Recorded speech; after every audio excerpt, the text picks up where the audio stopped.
Hey everybody out there, Instagram people, if I'm able to get this to upload. If you're seeing this, it's too late. Today I want to talk to you guys about calculating your net worth, why it's important to calculate your net worth, why it's important to track your net worth, and why it's better than having a budget. For those of you guys out there that already know how to calculate your net worth or know why it's important, I'll put a timestamp on the screen right now, but this video is not going to be too long, so I would encourage you to stick around for the first part as well. So really quickly, what is your net worth? Your net worth is basically if you take everything that you own, add it all up, all of your cars, your house, your clothes, your everything that's in your house or apartment or whatever, anything that you own, add that up. Then you add up anything that you owe, all of your debts, whether it be credit card debts, whether it be student debts, whether it be a mortgage, anything. Add up all of those debts. Once you take all those numbers, you're going to add all of them up and see if your net worth is positive or if it is negative. That number is very important, and we're going to get into that right now. Basically, the reason why that number is important is because it is a measure of your leverage in life. It's a measure of your leverage in society. So what do I mean by that? What I mean by that is that banks are not stupid. They're not going to do anything that puts them at jeopardy. They say that the most expensive thing that you could ever do is to be poor. If people know that you need money, they're going to charge you more money. They're going to charge you more interest. The reason why it's important to have a net worth to your name is because if things go to hell as they have, you could sell everything and you would end up with that amount in cash. If your net worth was negative because you had student debts, if you sell everything, you sell your house, you sell all your clothes, your cars, whatever, you end up in the red. If you sell everything when you had a net worth of $90,000, you end up with $90,000. Now you should be, according to your expenses, you should be good to live on that for a while. And the last thing that we're going to get into before we close out this video is that tracking your net worth is much more useful and much more inclusive than just having a budget. Now, when you have a budget, you basically say,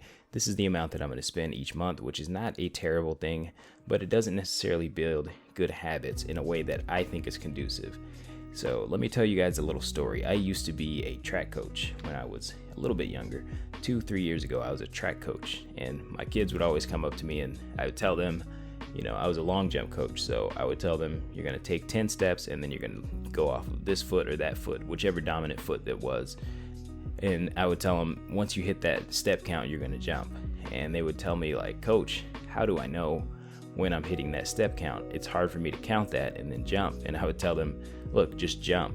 Eventually you're going to store this in your head. I wouldn't say it in those words, but eventually you're going to just know. They would ask me, how do I know when to jump?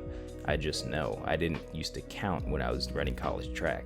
In the same way, you don't really want to count if you really want to be good at budgeting. Budgeting needs to be something that happens in the background of your head. It doesn't necessarily need to be something that you're consciously thinking about. If we really want to be financially successful, we need to be thinking about how to bring in more money, not how to preserve the scarce amount of money that we currently have. So our focus should be on bringing in more money, not keeping what we have as much. And just before we go, to illustrate this point, I'm going to literally do this live. If I had to guess, I can usually guess within about $100 how much I've spent on, say, food, just because I know what it feels like for me to spend on food. I know that if I overspend, I'll be in the $600 a month range. But if I cut back and really just underspend, I guess, I'm really trying to save, I'll probably be within about $350 or $300. So if I had to guess, I've probably spent about $280. And if I'm $100 off, you guys can go ahead and unsubscribe, because I'm literally going to do this live right now. So I'll cut it up. All right, we're going to go this month. And there, food budget, $320. So yeah, $280 was undershoot, but it says here $330. So, you know, I'm within $50 of what I thought I was doing. I guess I'm overspending a little bit. So anyways, before we go, I just want to encourage everybody to start tracking their net worth and tracking their spending rather than having a budget, because you start to notice how much you're making, you start to notice how much you are spending, you start to notice what you own that is going up in value, and you start to notice what you own that is going down in value. So anyways, hopefully you guys like this. Make sure you give it a like if you do.